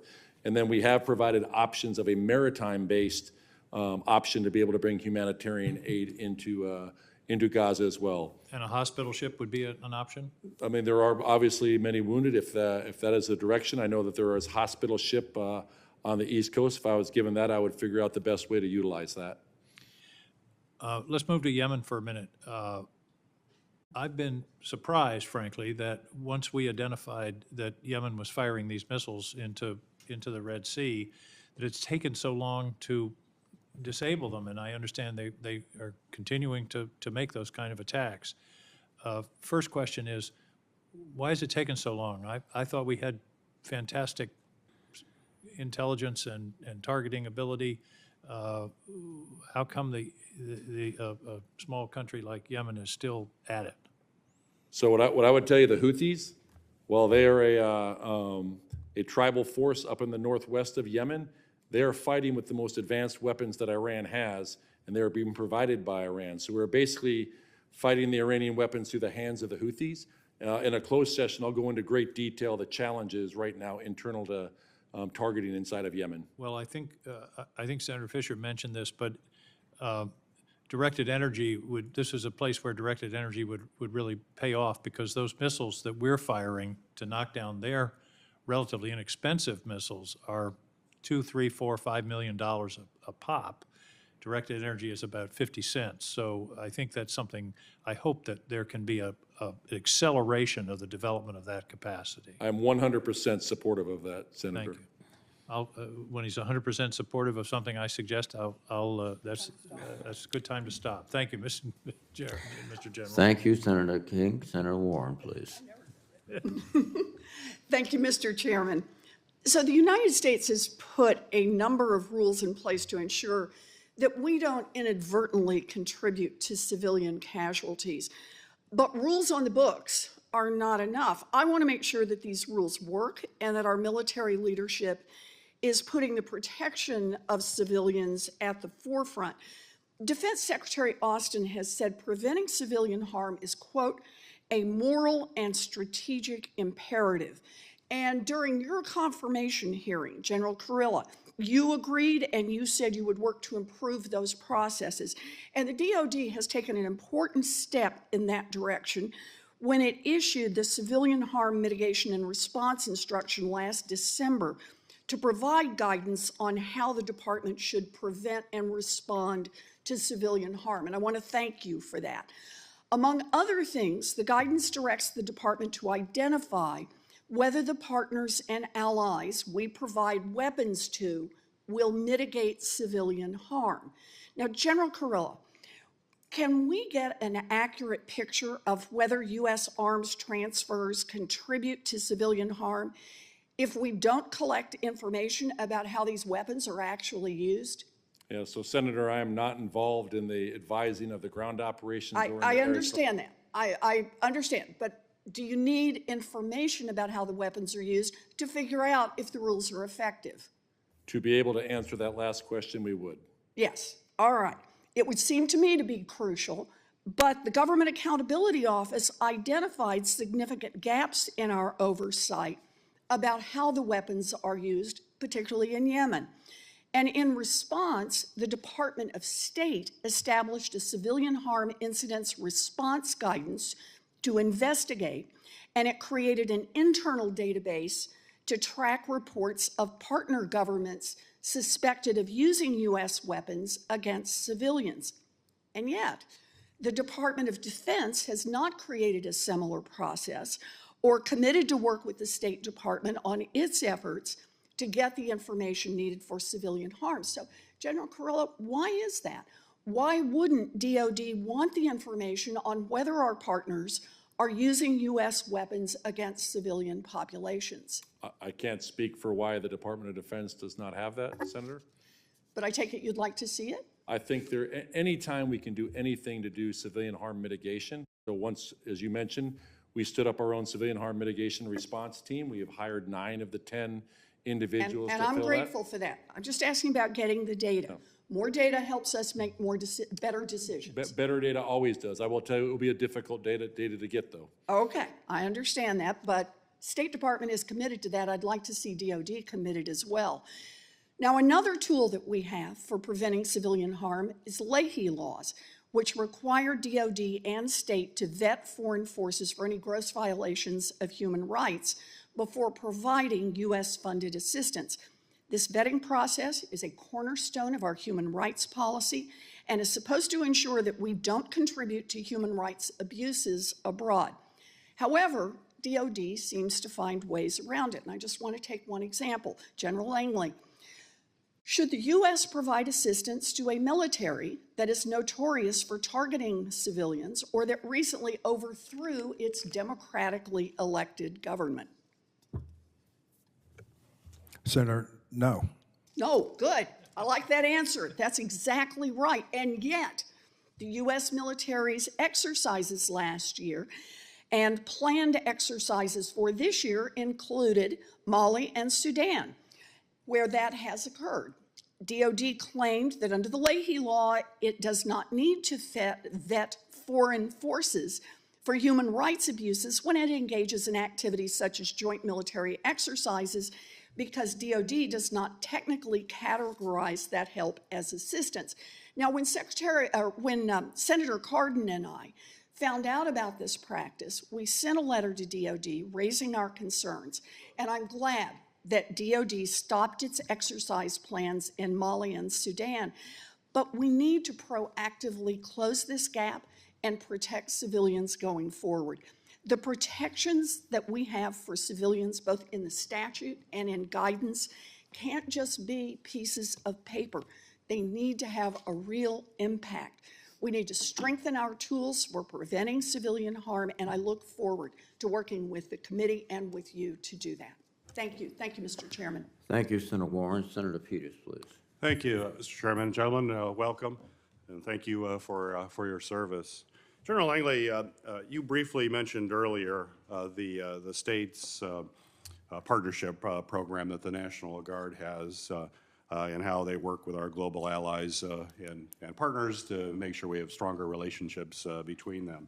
As part of the state partnership with Liberia, the Michigan National Guard engineers have trained and they've built critical military infrastructure, as well as helped to combat infectious diseases in Liberia. That's gone through some significant challenges, as you know, in years past. These partnerships advance state partner priorities as well as objectives of combatant commands, including AFRICOM. So my question for you, General, is if you would expand before this committee on your earlier comments about the strategic importance of the National Guard State Partnership Program in your command, and specifically, how have Liberia and other countries benefited from this ongoing relationship with the Guard, and how do you see that developing in the future? Senator, thanks for that question, because what myself and General Hokerson have been laying out into the rest of the decade is a plan that will get more strategic partner programs across the continent. And here's how it helps. In our overall competition with the PRC and the Russian Federation, they can't match that. The way we build and partner with our countries, with our African partners, builds capacity and capabilities, and also gives them appreciation for the rule of law of armed conflict, in working with their partners, and makes them even more resilient in getting into their own civil society and closing the gap between civ-mil, some of the drivers of instability. Partnering with just in California and Nigeria and others have been the bedrock of stabilizing and increasing capability in our African partners. That is unmatched by our competitors. Oh, it's great to hear. Great. Thank you, General. General Kurilla, CENTCOM has become a proving ground, I think, for new operational concepts, for technologies, weapon systems, as well as formations. Whether it's deterring the Houthi attacks that were out of Yemen or countering Iranian proxies, CENTCOM provides a valuable operational environment for experimenting with some cutting-edge innovations and what is, without question, as realistic and as relevant as you can possibly get.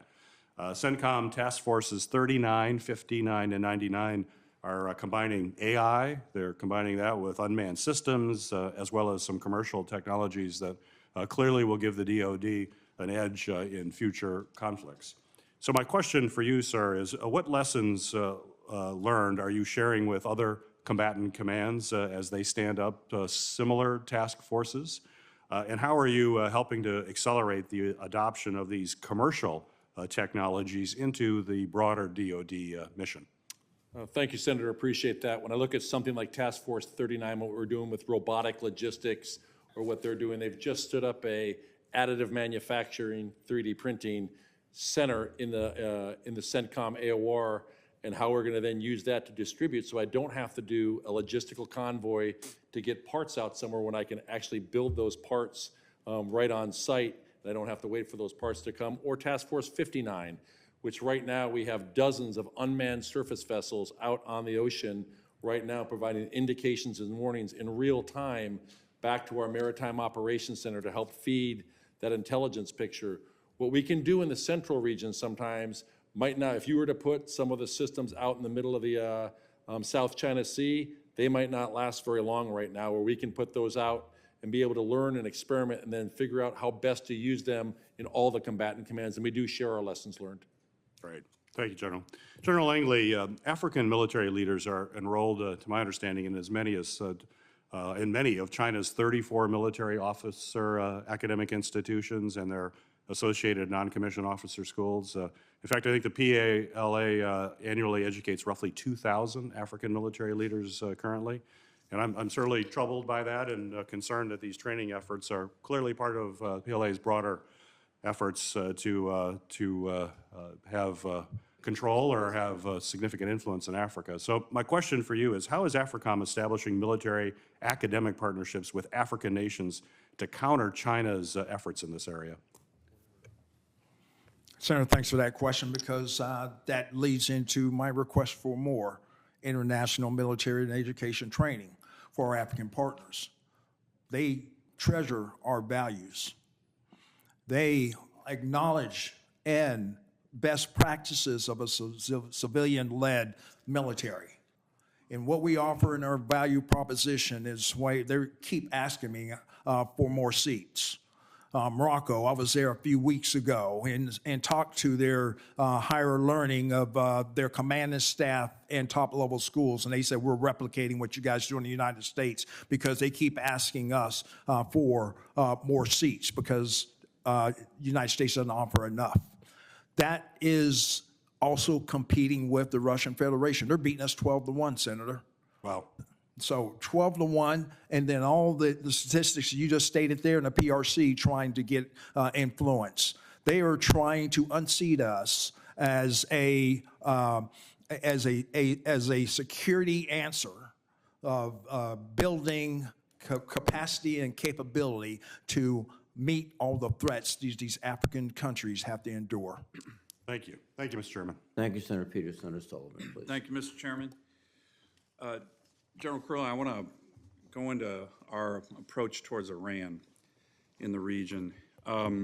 Thomas Friedman, a very astute observer, in a New York Times piece entitled "A Titanic Geopolitical Struggle" is underway. Mr. Chairman, I'd like to put this in the record, this Thomas Friedman article. He says that today, while the U.S. is indirectly degrading Russia's capabilities through its proxy Ukraine, things are different in the Middle East. There, it is Iran that is sitting back comfortably, indirectly at war with Israel, at war with the United States, at war with Saudi Arabia, by fighting through Tehran's proxies, Hamas in Gaza, the Houthis in Yemen, Hezbollah in Lebanon, Syria, and Shia militias in Iraq. Iran is reaping all the benefits in paying virtually no costs for the work of its proxies, and the U.S., Israel, and their tacit Arab allies have not yet manifested the will or the way to pressure Iran back. Do you agree with that, General? I think Iran is using all of its proxies in the region. But are they paying no cost? I think they are not paying the cost. Okay, well, let me get into some specifics, and one that I just cannot fathom we have not undertaken yet. Vice Admiral Brad Cooper, the former commander of the U.S. Fifth Fleet, now the deputy commander at CENTCOM, recently appeared on 60 Minutes when asked if the Houthis could execute these attacks against U.S. Navy vessels in the Red Sea and international shipping without Iran's support. He said, quote, no. Iranians have been supplying the Houthis, resupplying them, they're advising them, and they're providing them target information. This is crystal clear. So let me go into that. I've raised this with the Secretary of Defense, the Deputy Secretary, the Chairman of the Joint Chiefs. We have the biggest terrorist group in the world providing targeting information on the USS Eisenhower, the Carney. The Carney shot down 3 different missiles from the Houthis. Why are we not sinking those Iranian ships? If there's an Iranian spy ship providing targeting information to kill sailors from Alaska and North Dakota, why aren't we sinking those ships? By the way, isn't that part of your ROEs? You don't even have to ask the president for that permission. That is not accurate, Senator, that I wouldn't have to ask the president to do that. Okay, that's not part of your ROEs, third-party targeting? You have third-party targeting Americans to kill them, and you don't have the authority to take that target out? Not on the Iranian ships. Okay, have you made a recommendation to take out and sink these Iranian ships that are targeting our sailors? I provide options ranging everything from cyber to kinetic, and I also identify the risk of escalation in all of those options. Okay, now, we always talk the risk of escalation. The Iranians are escalating on us. We have it backwards. I talked to the chairman about this. It's not useful when you guys start by saying the risk of escalation. The Iranians are killing our service members. They're escalating. Hamas is escalating. I think we need to drop that talking point. In your personal opinion, do you think the best way to get the Houthis and the Iranians to stop shooting at American ships is to covertly or overtly announce that the next time you target an American ship with an Iranian spy ship, we will sink that ship? In your personal opinion, what do you think that will do from a deterrence standpoint? Senator, I think there needs a whole of government approach. I know, but I'm asking about this on one. Iran. I'm going to get to the whole of government here. I got 50 seconds left. On that issue, in your personal opinion, is that how you heard the ranking member talk about Operation Praying Mantis? Are you familiar with that operation? I'm very familiar with it. And so what is your personal opinion on getting the Houthis in Iran to stop trying to kill our sailors? I had a meeting with the CNO recently. She mentioned that the Navy worries about one of these missiles slipping through. As do I. Okay, so how do we get them to stop doing it? It's obviously not working. There has to be cost imposition on Iran. And there hasn't That is been. part of Thomas our Friedman and campaign. all of us believe there's been no cost. I'm not blaming you, General. I'm sure you've had strong meetings where you say, of course we should sink these ships. They're targeting our sailors. But so I'm asking you, not what the advice you've given to the president. Remember, when you got confirmed here, we gave you a letter saying, we can ask you, in your personal opinion, you don't have to talk about what you said to the president. What do you, as a 40-year general, decorated, knows about combat, what's your personal view on whether we should be sinking intel ships from Iran who are providing targeting information to the Houthis to kill American sailors and Marines? I think it's best if in a closed session, I can talk you through the intelligence of what we know Iran is providing and the implications and what we can do about that. I think this is a scandal. And to me, it's shocking. And I'm sure you probably in the closed session will tell me, of course you think we should sink their ships. But I just don't understand it. One final question. I've talked to the president directly and Jake Sullivan, and their whole team about non-kinetic actions, like reimposing sanctions on the oil and gas regime of Iran. At the end of the Trump administration, the Iranians had $4 billion in foreign reserves. That's not a lot. Now they have about $75 billion because we lifted sanctions in essence. Have you recommended, and by the way, the president said he thought it was a good idea, said, looked at his national security advisor, talked to Senator Sullivan and the team on this. That was in December. We're not doing that. Have you recommended non-kinetic options like stronger sanctions against the Iranians in their oil and gas regime? My recommendations are military in nature, but I do recommend a whole-of-government approach for cost imposition on Iran. Thank you. Thank you, Mr. Chairman. Thank you, Mr. Chairman. General Langley, General Kurilla, good to see both of you again. So AFRICOM and CENTCOM have seen conflicts involving extremist and terrorist organizations for decades now. And the recent wave of coups, especially in West Africa, is creating, some fertile ground for VOEs, and it's creating a big problem. I was there in the region last January. Iranian-backed extremists continue to wreak havoc in the Middle East, as Senator Sullivan was talking about, and it's a problem that I think requires some new solutions. As we are currently pivoting to fifth-generation fighters for readiness against peer adversaries like China, it's critical that we don't lose sight of the very real threat that we face every single day from extremists in Africa and the Middle East. And General Langley, you've previously highlighted the need for more ISR capability, calling ISR an active deterrent in Africa. Yet there are a limited number of ISR aircraft to go around. There are also a limited number of assets that can provide any kind of close air support in the region. And then SOCOM has begun its acquisition of the new light attack aircraft, the OA-1K, for armed overwatch and close air support. And it seems to be capable in filling, some of this gap. And it does seem to be an aircraft that's uniquely positioned to excel in AFRICOM. Just a few months ago, I was flying an F-16 in Arizona and was reminded how difficult it is to do close air support in a really fast-moving airplane like an F-16, F-35.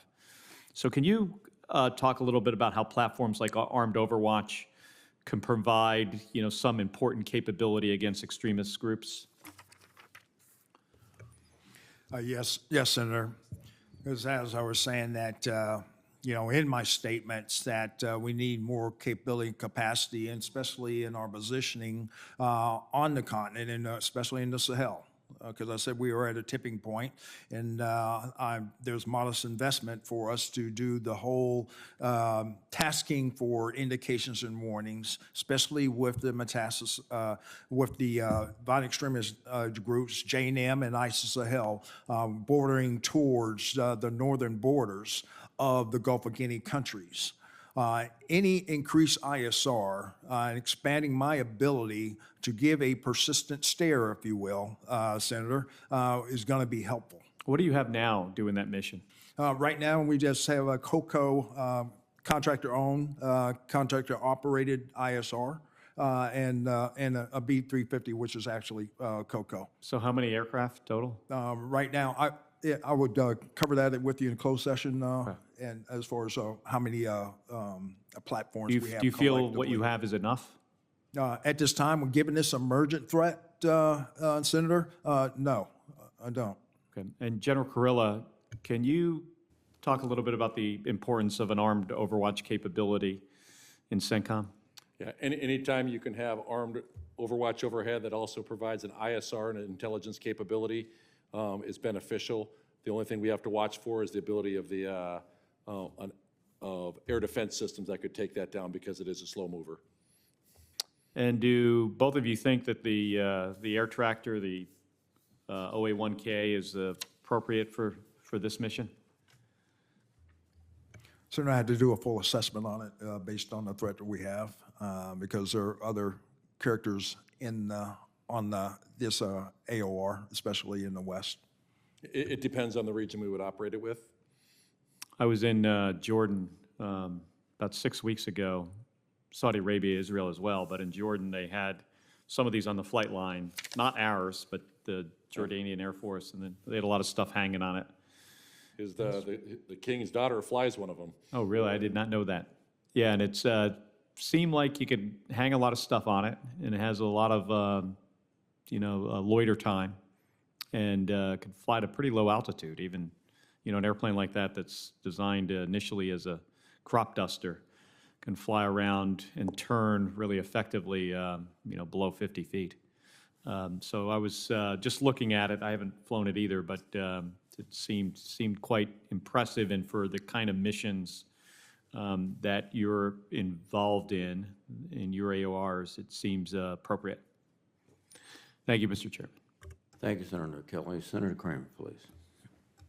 Thank you, Mr. Chairman. Thank you, Generals, for being here. I'm going to follow up with Senator Kelly's line of questioning and going back a little bit to Senator Fisher's with regard to ISR. Now that we're getting a little more specific, and I'll try to avoid having to get into secrets, but you mentioned in your opening statement, General Kurilla, that the continued threat from Afghanistan. Have you had to divert ISR from Afghanistan or from anywhere else to cover other areas? Remember, Afghanistan was to be protected by over the horizon. I worry that we're so thin. So give me some specifics about diversion of ISR providing gaps. So every day, Senator, I have to determine where the risk is, and I have to move intelligence, surveillance, and reconnaissance assets around, just like I do with my defensive counter-air fighters. And the only places I was being shot at the time were Iraq and Syria and in the Red Sea. So for a period of time, I did divert ISR out of Afghanistan to be able to cover down on those areas that are most critical. I do know that when Iranian-aligned militia groups or Houthis are out and they're trying to launch UAVs, rockets, missiles, that when we have ISR over the time, that has a deterrent effect. So we do need, and this is something that I do think we need to continue to fund as additional capabilities. And I worry about that because we're going just the opposite direction. We're retiring particularly unmanned systems at a very fast rate and not building more of them nearly fast enough. And I worry that we're leaving a lot of really expensive assets out there unprotected, that survivability of the sea fleet in some cases, the carrier fleet, as well as the men and women on the ground. With regard to AFRICOM, General Langley, now the MQ-9 Reaper, MQ-9A Reaper is pretty important in your world. Can you just maybe elaborate a little bit on the importance of that system? Again, in comparison to the MQ-1, it just has more on-station time, and just put it that way, exponentially. And, given the tyranny of distance, especially across the Sahel, and even in East Africa, is that platform is in dire need. So to continue with that, understand that there's going to be a transition coming up, so we need other type capabilities that are equivalent or even more, given the emergent threat that we have across Africa. What you just said is really, really important, that the best we have is older maybe than the threat requires, and we ought to continually be developing more modern, more durable, perhaps, more sustainable, more lethal as well as covert.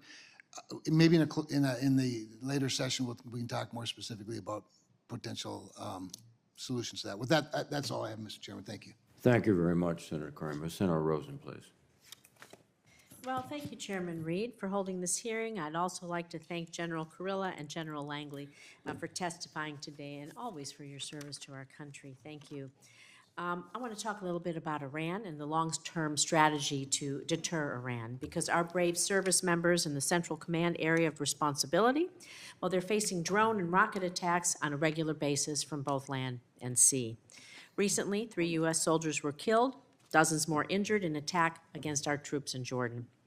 There were Staff Sergeant William Rivers, Sergeant Kennedy Sanders, and Sergeant Brianna Moffitt.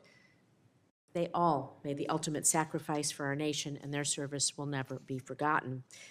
And I'm going to add, may their memories be a blessing to all those who knew and loved them.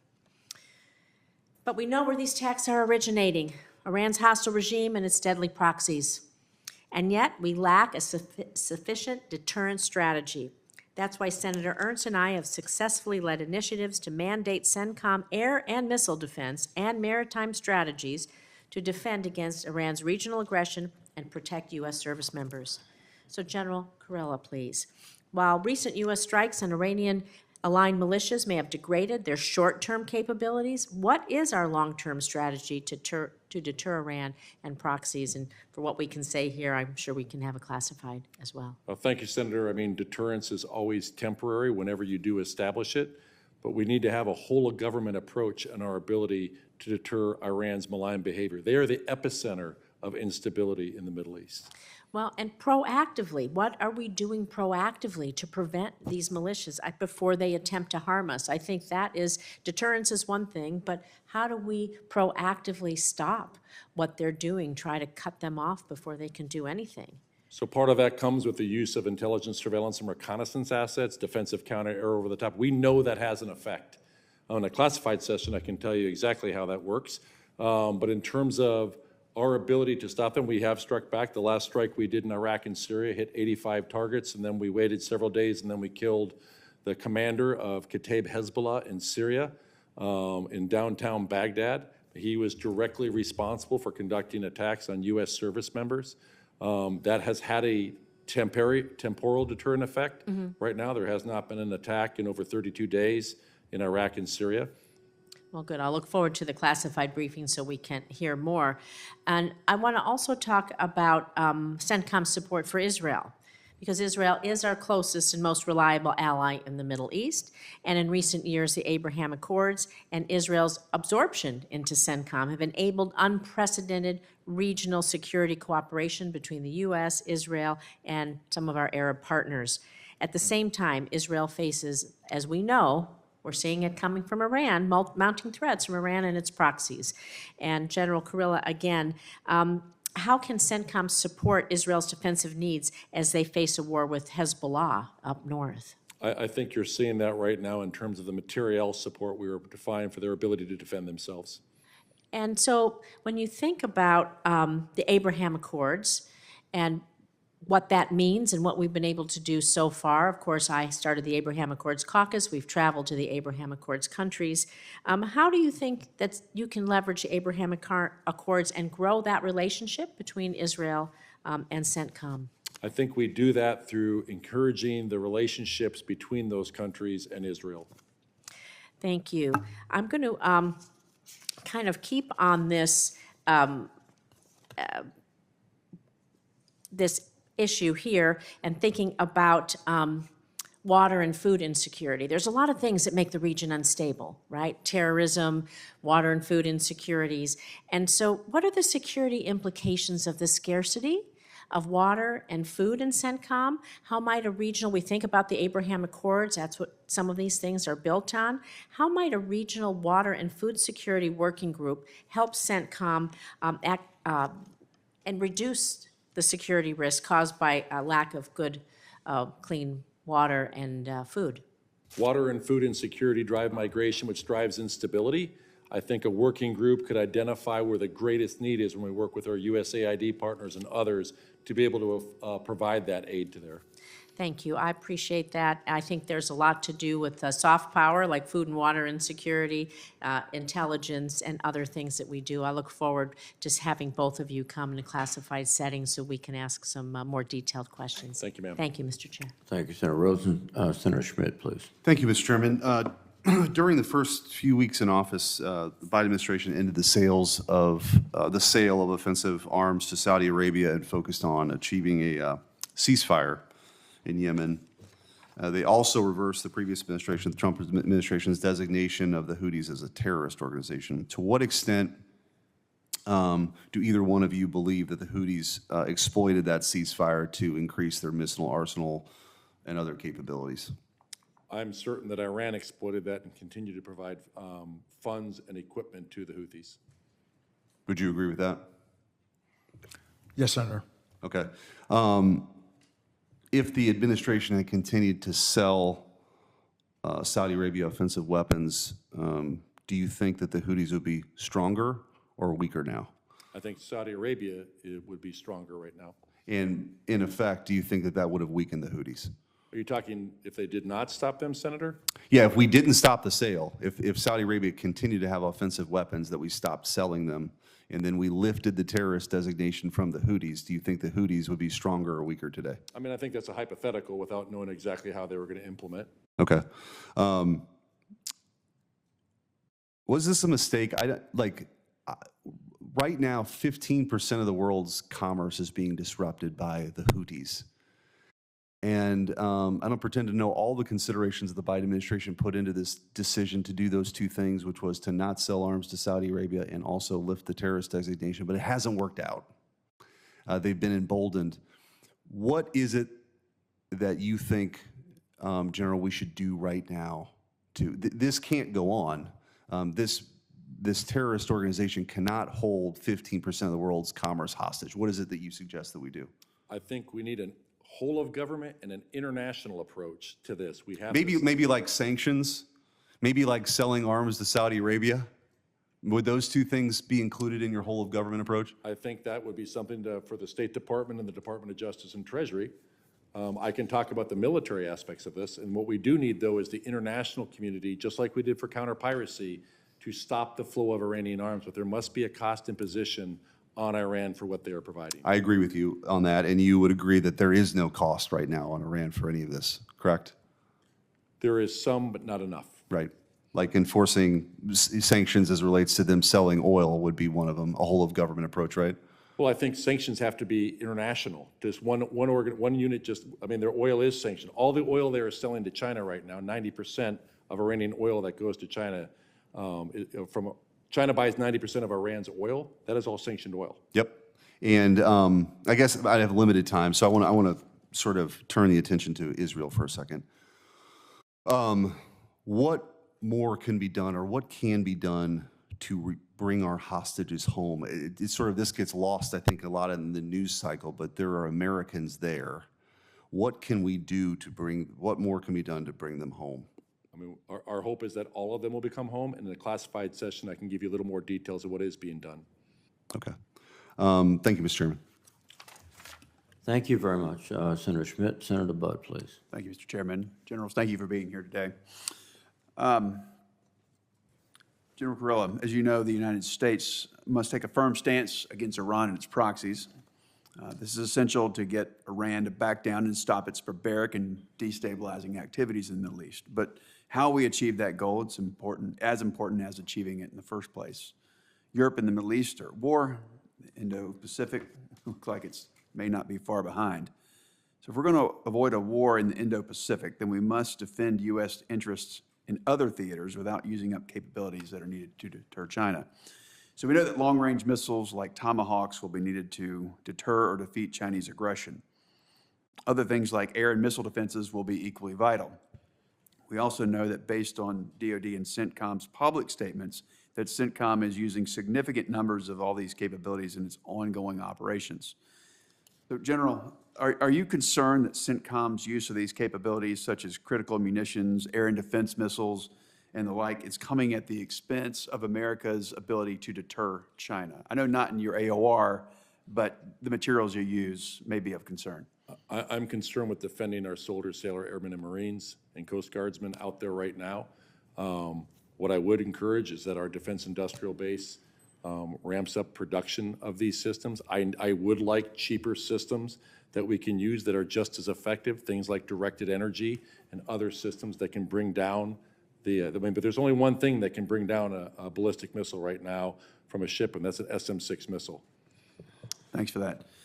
General, continue on. Can CENTCOM achieve its objectives against the Houthis and others in the region without using Tomahawks or other weapons that are vital to deter China already in short supply? You touched on that a bit, but if you would expand, please. Yeah, in a classified session, I can tell you the exact number we used. We can tell you why we used them when we did, but I don't think we fired a Tomahawk missile any time recently.